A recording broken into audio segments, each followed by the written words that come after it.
नमस्कार दोस्तों, आप सभी का स्वागत है आज की तीसरी क्लास में। चलिए दोस्तों, आज की क्लास हम शुरू करते हैं, जिसमें कि मैं आप सभी के लिए लेकर आया हूं बहुत सारे इंपॉर्टेंट ऐसे क्वेश्चन जो कि आपके आने वाले एग्जाम में बहुत ही ज़्यादा इंपॉर्टेंट होने वाले हैं।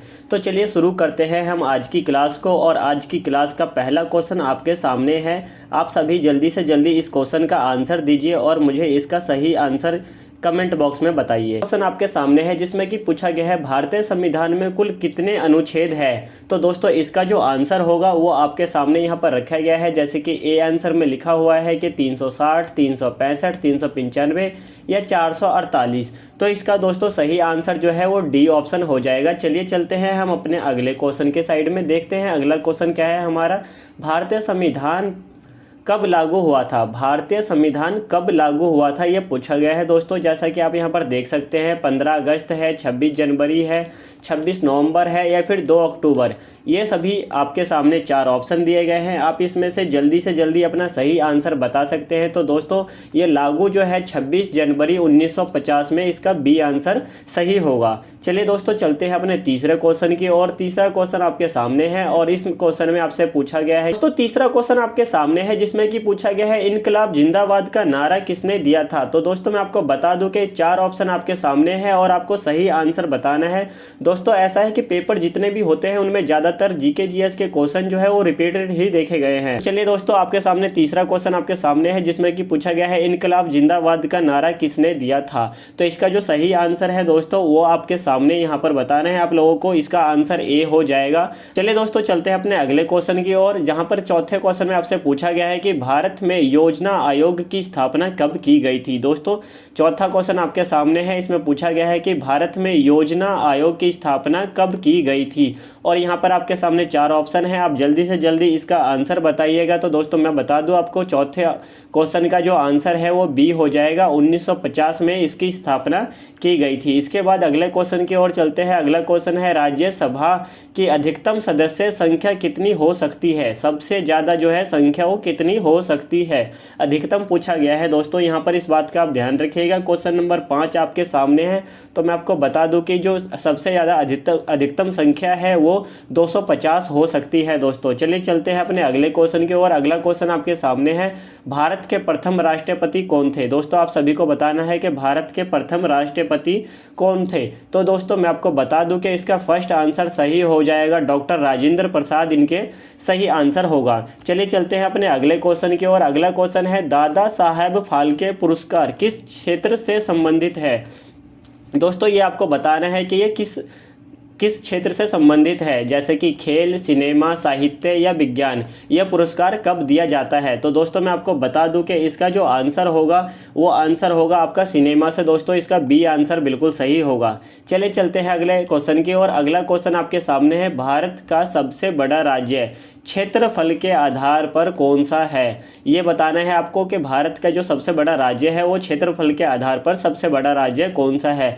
तो दोस्तों यहाँ पर उत्तर प्रदेश, महाराष्ट्र, राजस्थान और मध्य प्रदेश, ये चारों ऑप्शन आपके सामने है। तो जल्दी से जल्दी आप सभी इसका आंसर बताइएगा। दोस्तों मैं आपको बता दूं कि राजस्थान जो है वो क्षेत्रफल की दृष्टि से सबसे बड़ा भारत का राज्य है। चलिए चलते हैं अपने अगले क्वेश्चन की ओर। अगला क्वेश्चन आपके सामने है। अगला क्वेश्चन आपके सामने है, कौन सा पर्वत भारत और चीन की सीमा को बनाता है। दोस्तों इसमें पूछा गया है कि कौन सा पर्वत भारत और चीन की सीमा को बनाता है। तो दोस्तों यहाँ पर 4 ऑप्शन है, अरावली, हिमालय, सतपुड़ा और नीलगिरी। चलिए दोस्तों आप जल्दी से जल्दी 9वें क्वेश्चन का आंसर दीजिए। तो इसका आंसर बी सही होगा और हिमालय जो है भारत और चीन की सीमा को बनाता है। चलिए दोस्तों चलते हैं फिर अगले क्वेश्चन की ओर। अगला क्वेश्चन आपके सामने है, भारत का राष्ट्रीय पक्षी कौन सा है।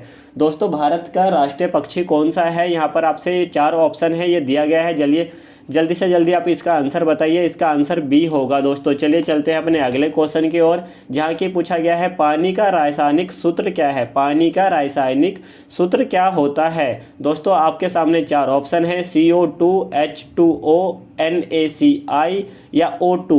तो दोस्तों इसका आपका जो सही आंसर होगा वो होगा बिल्कुल H2O। इसका बी आंसर जो कि है सही होगा। चलिए चलते हैं अपने अगले क्वेश्चन की ओर। अगला क्वेश्चन है, कौन सा ग्रह लाल ग्रह से जाना जाता है। दोस्तों यहाँ पर पूछा गया है कौन सा ग्रह जो है लाल ग्रह कहलाता है। तो दोस्तों आपको इसका आंसर देना है। 12वां क्वेश्चन आपके सामने है, मंगल ग्रह जो दोस्तों इसका सही आंसर हो जाएगा। मंगल ग्रह लाल ग्रह के नाम से भी जाना जाता है। दोस्तों अगला क्वेश्चन आपके सामने है और इस क्वेश्चन का आंसर मुझे लगता है कमेंट बॉक्स में आप सभी बहुत अच्छे से दे सकते हैं, क्योंकि ये बहुत ही आसान सा क्वेश्चन है और यह क्वेश्चन जो कि है बहुत बार पेपर में देखा गया है। दोस्तों 13वां क्वेश्चन आपके सामने है, जिसमें कि पूछा गया है मानव शरीर में कुल कितनी हड्डियां होती है। दोस्तों मानव शरीर में कुल कितनी हड्डियां होती है, तो इसका जो सही आंसर होगा वो बी होगा। दोस्तों 206 हड्डियां मानव शरीर में पाई जाती है। दोस्तों चलते हैं अपने अगले क्वेश्चन की ओर। अगला क्वेश्चन आपके सामने है, जिसमें पूछा गया है विटामिन सी का मुख्य स्रोत कौन सा है।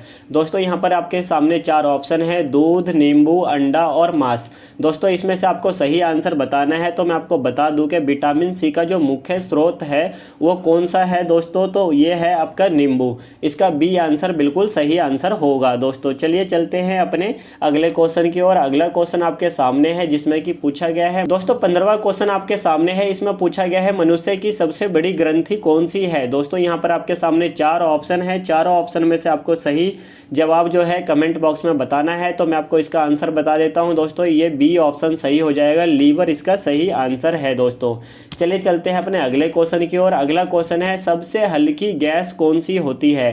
दोस्तों आपको यहाँ पर बताना है कि सबसे हल्की गैस कौन सी होती है। तो दोस्तों यहाँ पर 4 ऑप्शन है आपके सामने और यहाँ पर आप देख सकते हैं कि जो सबसे ज़्यादा हल्की गैस होती है वो कौन सी होती है दोस्तों, तो हाइड्रोजन हो जाएगा। इसका सी आंसर बिल्कुल सही है। चलिए दोस्तों चलते हैं अपने अगले क्वेश्चन की ओर, जहाँ की आपसे पूछा गया है डीएनए की संरचना की खोज किसने की थी। दोस्तों यहाँ पर पूछा गया है कि खोज किसने की थी। तो दोस्तों यहाँ पर आपके सामने 4 ऑप्शन है और आप जल्दी से जल्दी कमेंट बॉक्स में इसका सही आंसर दीजिएगा। मैं आपको बता दूं कि इसका सही आंसर जो कि है बी ऑप्शन हो जाएगा। चलिए चलते हैं अपने अगले क्वेश्चन की ओर। अगला क्वेश्चन है, भारत में सबसे ज़्यादा बोले जाने वाली भाषा कौन सी है। दोस्तों ये बहुत ही आसान सा क्वेश्चन है, जो कि आप सभी इसका सही जवाब दीजिएगा। दोस्तों मैं आपको बता दूं कि भारत में जो सबसे ज़्यादा बोली जाने वाली भाषा है वह दोस्तों भाषा हमारा हिंदी हो जाएगा। यही भाषा सबसे ज़्यादा भारत में बोला जाता है। अगला क्वेश्चन है आपके सामने, भारत में कुल कितने राज्य हैं दोस्तों। तो ये भी एक बहुत ही आसान सा क्वेश्चन है और ये बहुत सारे पेपर में रिपीटेड देखा गया है। तो दोस्तों इसका जो आंसर है वो आपका हो जाएगा दोस्तों राज्य 28। भारत में कुल कितने राज्य हैं, 28। बी ऑप्शन इसका सही आंसर हो जाएगा। दोस्तों अगले क्वेश्चन को हम देखते हैं। अगला क्वेश्चन ये हमारा लास्ट क्वेश्चन है। दोस्तों मैं आपको बता दूं कि ये सभी रिपीटेड क्वेश्चन थे जो कि पिछले प्रीवियस ईयर पेपर में देखे गए हैं। दोस्तों ये आपका लास्ट और आखिरी क्वेश्चन है, 20वां क्वेश्चन, जहां की आपसे पूछा गया है भारतीय राष्ट्रीय कांग्रेस की स्थापना कब की गई थी। दोस्तों इसका आपको सही आंसर बताना है। मैं आपको बता दूं कि ये 20 क्वेश्चन वही क्वेश्चन है दोस्तों जो कि हर बार एग्जाम में रिपीटेड देखा गया है।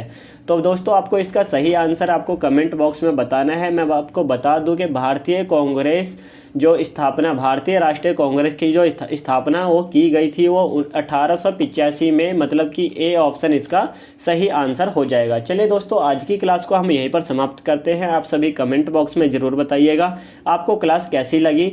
और दोस्तों ऐसे ही मज़ेदार क्वेश्चन करने के लिए हमारे चैनल को सब्सक्राइब जरूर कर लीजिएगा। मैं आपको बता दूं कि कल से हमारे चैनल पर डेली शाम में जो कि है जीके जीएस को, जो कि टॉपिक वाइज आप सभी के लिए मैम क्वेश्चन लेके आने वाली है। आप सभी कमेंट बॉक्स में जरूर बताइएगा कि आपको किस टॉपिक से क्वेश्चन चाहिए। मैम आपके लिए उसी टॉपिक से सबसे ज़्यादा प्रीवियस ईयर के क्वेश्चन आपके सामने लेकर आएगी। कल से ये दोस्तों मैं आपको बता दूं कि मैम की क्लास 7 बजे आपको अपने चैनल पर मिल जाएगा। आप सभी चैनल को सब्सक्राइब कर लीजिएगा।